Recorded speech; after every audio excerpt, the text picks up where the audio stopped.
This program is brought to you by thepodcastfactory.com. How would you like to get more customers, make more profits, and have bigger breakthroughs? Get Doberman Dan's Profit Boosting Breakthroughs. Normally, this would cost you $98 per month, but right now, for listening to this show, he's giving you a free copy of his Doberman Dan letter. All you have to do is go to DobermanDan.com and sign up to get your free copy now.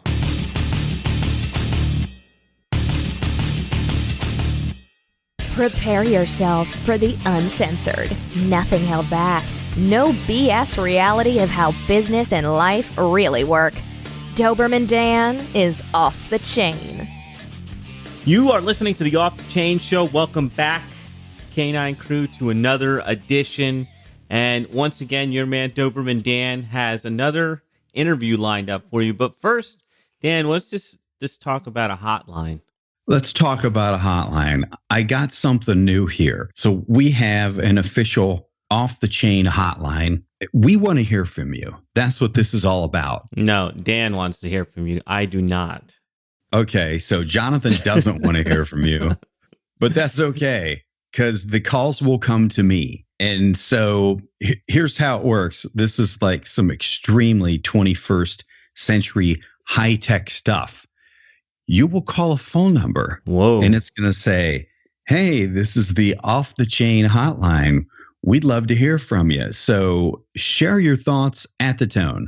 And then that will be recorded and we'll get a transcript of it. And lucky you, we might even talk about you on a future episode. So if you desire to have your name mentioned, possibly on a future episode, you'd like to make your thoughts known, you'd like to let the world know you think I'm completely full of shit, or you'd like to let us know that you're enjoying the episodes, or heck, you know what I'd really enjoy? I'd like to hear your thoughts about what you would like to hear on future episodes. So if any of the above or any other little thing that's on your heart you'd like to share with us, give us a call on the Off the Chain hotline at 321-424-6043. And once again, in my DJ voice, that's 321-424-6043. Call now. That's 321-424-6043. Operators are not standing by, but but a high-tech recording thing is. So I like your radio voice. It's very nice. And I like how you're pimping out 140-year-old technology and bringing it to podcasting. And you know what? That's you. You just did a launch. And I know we got to get into this show, but I have to ask you because I know nobody on the internet's doing it. But you just did a launch with Terry Dean as of the time we're recording this. And you not only used old technology, you went to postcards and online. So how did that work for you? I did. I find that the old school methods, that's spelled OLESKOOL for the transcriptionist, still work today. And in fact, in some cases, they're actually more effective than the newfangled online methods. So yeah, it was somewhat of a blitz. People just got pounded with emails. They got direct mail pieces, all that other good stuff. If I would have gotten my butt in gear and had my business transitioned over to ClickFunnels in time, I would have even incorporated text messaging. But yeah, I mean, it all works together. Marketing is not an event. Marketing is a process. And the more of that process you can do via different channels, both online and off, I've found that the better the results. So why not use it all? Good stuff. So I feel like you're going to confuse our listeners because I think the guest that we had on last had the same last name as today's guest. So who do you have for us today, Dan? Okay, no relation to Dr. Glenn Livingston, but we have another Dr. Livingston on today, Dr. Charles Livingston. So thanks for being on the show, buddy. I appreciate it. You're welcome. Dr. Glenn. I haven't talked to that guy in a while. I need to catch up with him.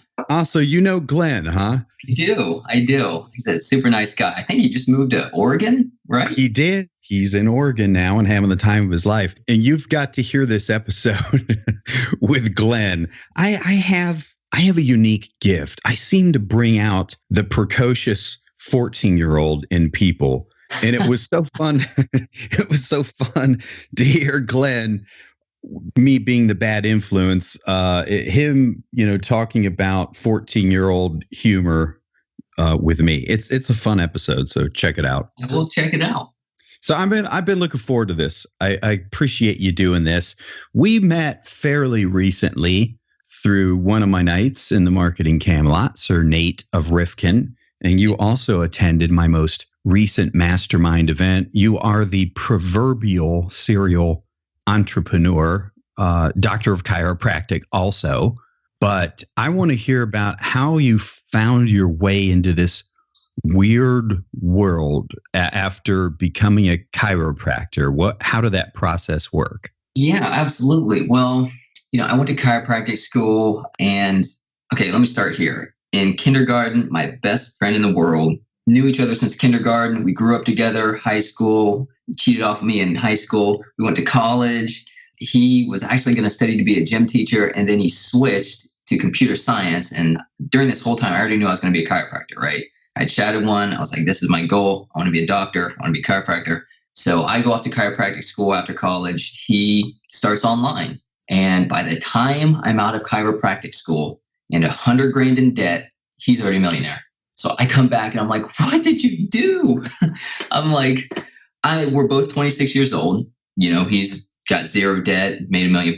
I'm $100,000 in debt from all the college tuition, right?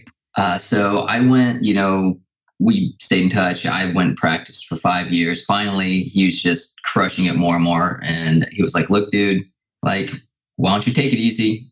Come over here with me, which really it was not easy, but come over with me. I'll show you the ropes, and we'll get you started online. You've got a lot of wisdom with chiropractic, and I've always been attracted to like weight loss and fitness and that type of niche. So I knew a lot about that, done a lot of reading and research. So he's like, come on, we'll create a product.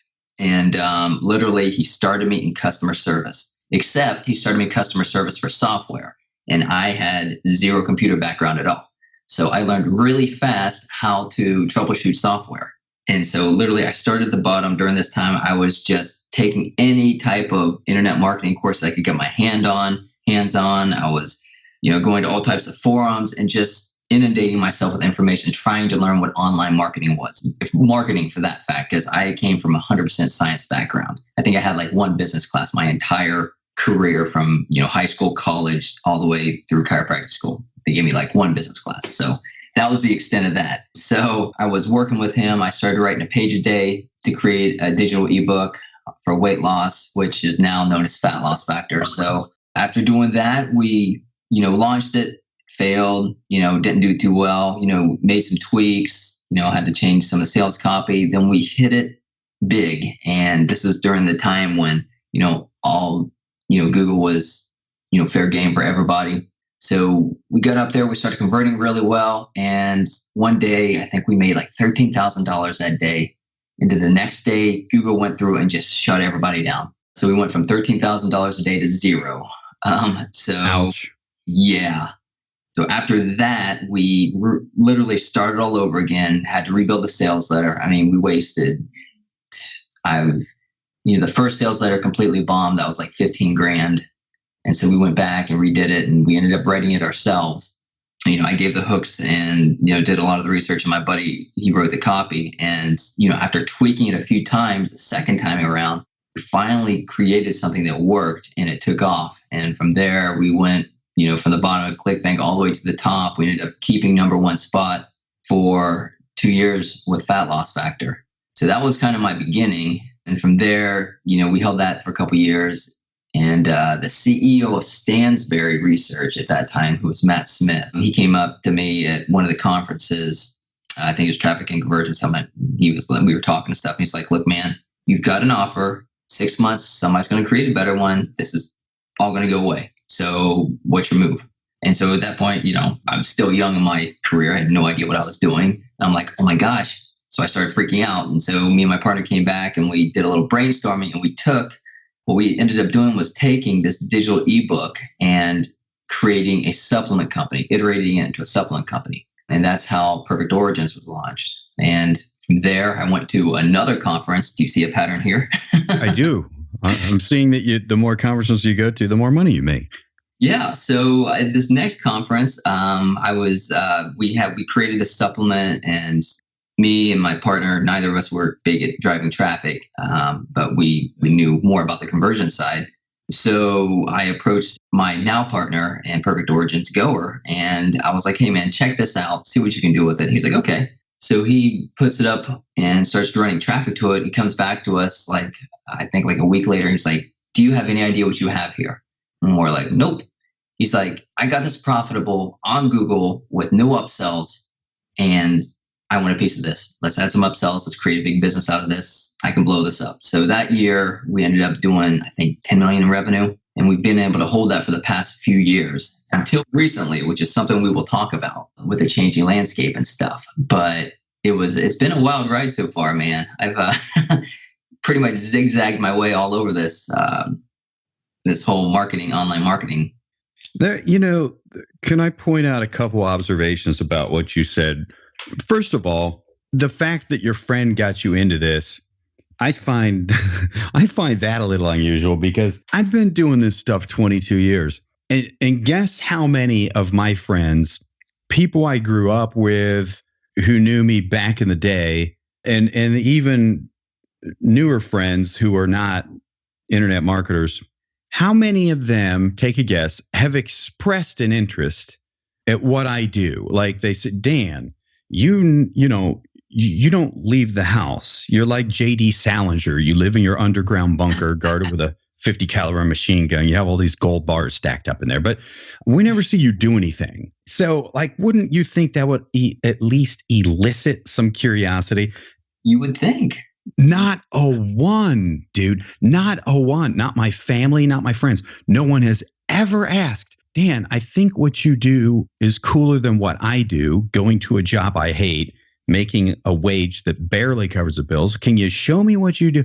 Not a one. So I don't know, maybe you don't think that's unusual, but how your deal came about, that your friend showed you, hey, this is what I'm doing. And you're like, cool, let me do that too.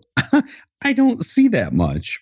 Yeah, it's funny though, because he got his brother into it also, and right before me. And so as soon as he got his brother in, he taught him a few things. His brother, obviously was doing his own thing, and he exploded. So he went his way, and then he brought me into it. I'm like, what are you guys doing? My whole thing was I wanted freedom. I like to work. I mean, it's ingrained to me. I love doing what I do right now. I loved chiropractic. I just didn't like being married to an office. And I didn't like the politics of dealing with insurance companies. It's a whole other story. But yeah, I just like the freedom of working wherever I went. So now, I'm able to attend all these conferences and go network and meet all these amazing people. But at the same time, I can take my work with me. If there's an emergency or if there's something I need to do, I can do it. Right. Absolutely. So, wherever you and your laptop and an internet connection are, you're good to go. Absolutely. And I love that. Another thing you were talking about, that first offer was not a hit off the bat. When you first put it up there, can you say it was a base hit showing signs of life, or was it a complete dud from the beginning, or what was the response initially? First time, it was pretty much a dud from the beginning. So we had to the hook was just terrible. And this was something it just was wrong. It wasn't what the market wanted. It's what we thought the market wanted. There's a lot of reasons for that. But then again, sometimes you just got to throw, crap against the wall to see if it sticks, and just make your best educated guess onto what you're throwing against the wall. And that's what we did, and it didn't work. So we had to come back and iterate it and change it around. And we did it. Oh my gosh, we probably reinvented that thing probably four or five times. It was just changing stuff until finally, this was over a course of 3 years, I'd say. Mm-hmm. And 3 years worth of tweaking. It was. Finally, it hit it. That seems really normal to me. When I get real nervous is when a rookie entrepreneur, their first offer is just a home run off the bat.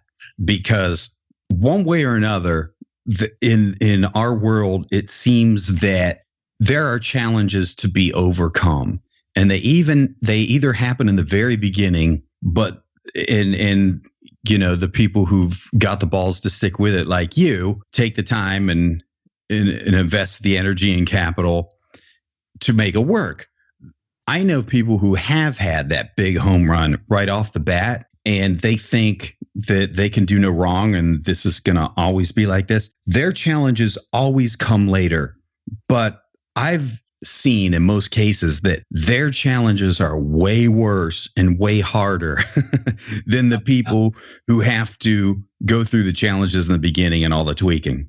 Yeah, I mean, it's just the whole thing with like giving somebody a bunch of money up front. What happens, right?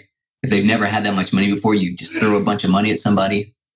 Inevitably, they end up bankrupt, right? Look at all the professional athletes. Look at all the, people who won the lottery. When you're infused with that much all at once, and that much fame and fortune all at once, then you don't know how to handle it versus, taking that grind and that climb. You learn a lot of mistakes along the way that helps you to be able to cultivate and appreciate that at the end. For sure. So after that process, so you've got a health business driven by info products, and you've got a supplement business, and now you've also started a coffee business. Yes. I obviously have entrepreneurial ADD.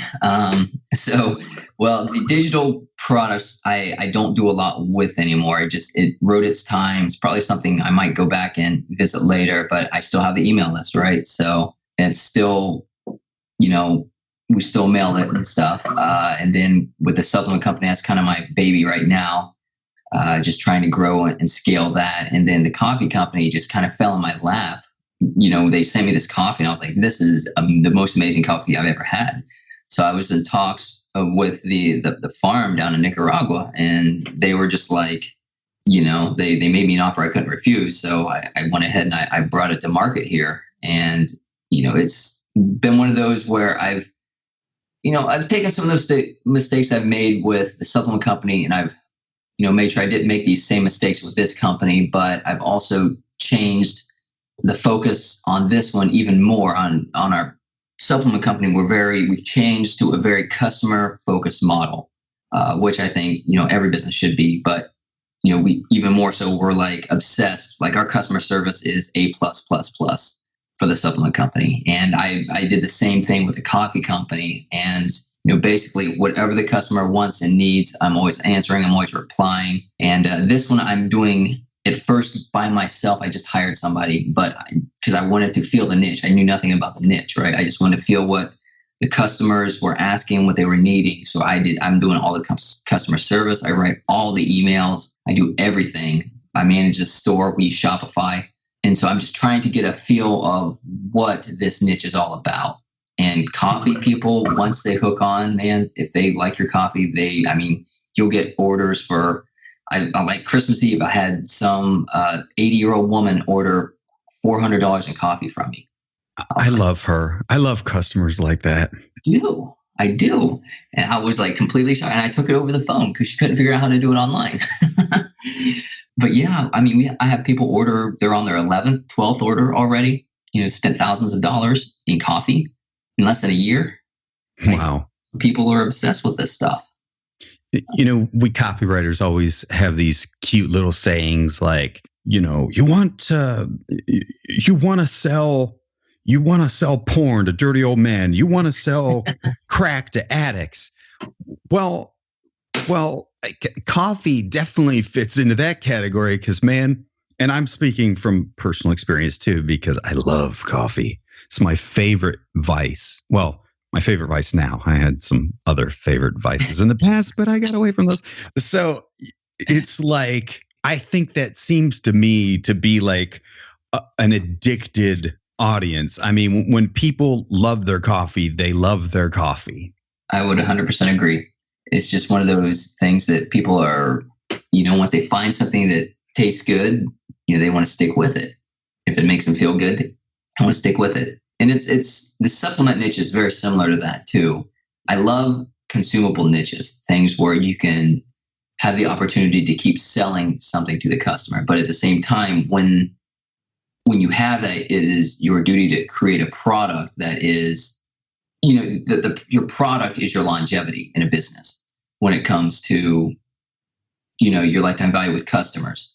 So the better your product, the less your refunds, and the longer the customer is going to stay with you. I'm glad to hear you say that. A lot of marketers mistakenly believe, and myself too, back when I got real cocky when I had about 10 years experience under my belt. And I used to think it's all about the marketing. Well, if you have really kick-ass marketing and copy and your product sucks, all it does is just ruin your business faster, because a gifted product is way more important than a gifted pen. Yeah, I mean, it just like I separate it into front end and back end. If your marketing is amazing, you can bring customers in all day long. But if you're not going to have a business if you don't, build out that back end and make sure that your product's something they want to keep buying. Otherwise, just buy it one and they're done, right?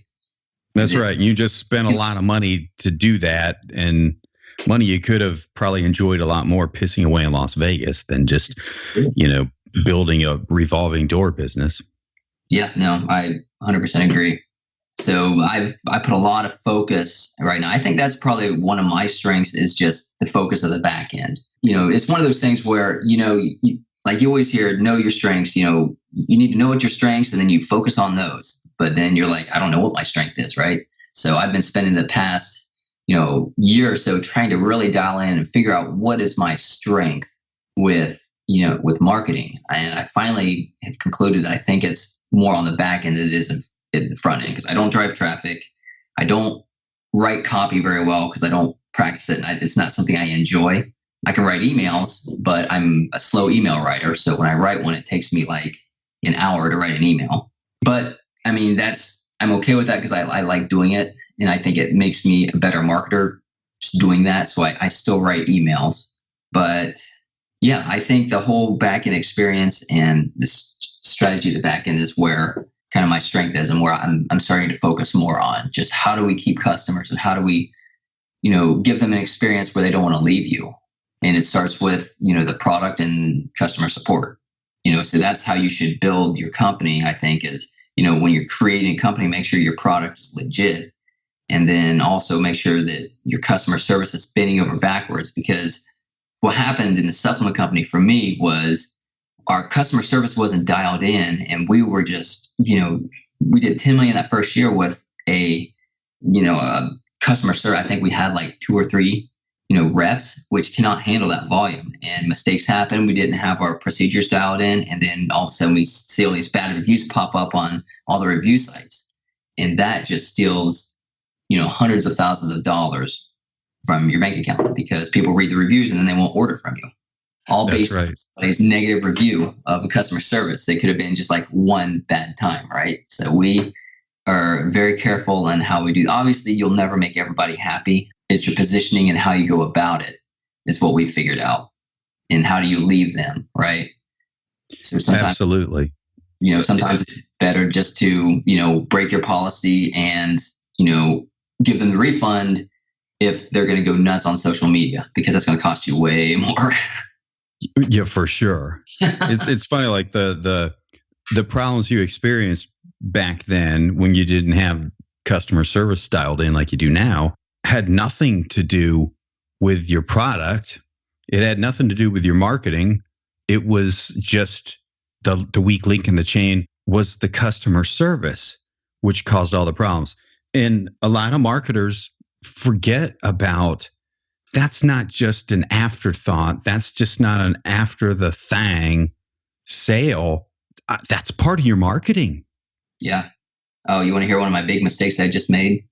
Yeah, I'd love to. Okay. So we did an affiliate mailing for the, how was it? It's Agora's newest offer, Obama something. Oh, that is a killer offer. Obama placed a sleeper agent in the current administration with a secret plan to kill seniors. I loved it. Oh my gosh. It was, it was very well written, but the problem is I didn't know my message market match. And so when we emailed this, I had 4 times the unsubscribe rate, and I got a lot of hate mail. Oh my goodness. What kind of stuff were people saying? Like, I can't believe that you'd be saying this. I'm refunding all my order. I'm canceling my auto ships. What else we get? We got, keep your political opinions to yourself. This is propaganda. You name it, we probably got it. But it was a very big learning lesson on, if you don't know your demographic and who you're marketing to, like to the point of their political party, you probably shouldn't mail that. That's a good lesson to learn. So, and consequently, there are other lists who just eat that up and are like, hell yeah. Yeah, I know. I mean, we still made some money. We actually, let me see, we made, our list is like, we trimmed our list down to like 9,000 people. We made like $200, I think almost $300 from Agora. And then we turned around, though, we made another $500 from them just clicking our email and clicking on our site. Because in my header of every email, I have it linked to my website. So it wasn't all bad then. It wasn't all bad, but I'm pretty sure we probably lost more than we made from that email. Expensive lesson learned. Those are usually the best. That was I usually have one big bonehead move for the year, and I think that might be it this year.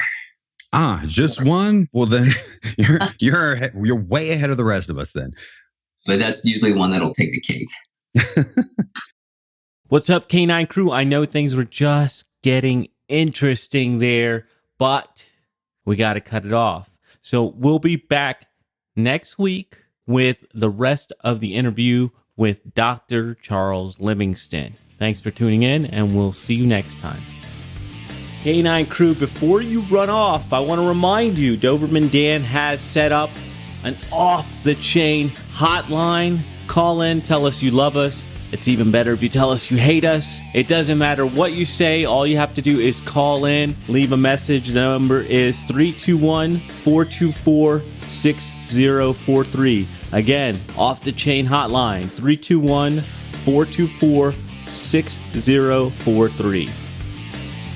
Thanks for listening, and remember, if you want to create rivers of revenue from your existing customers, then the next thing you need to do is go to DobermanDan.com. He's giving away a free copy of his $98 per month Doberman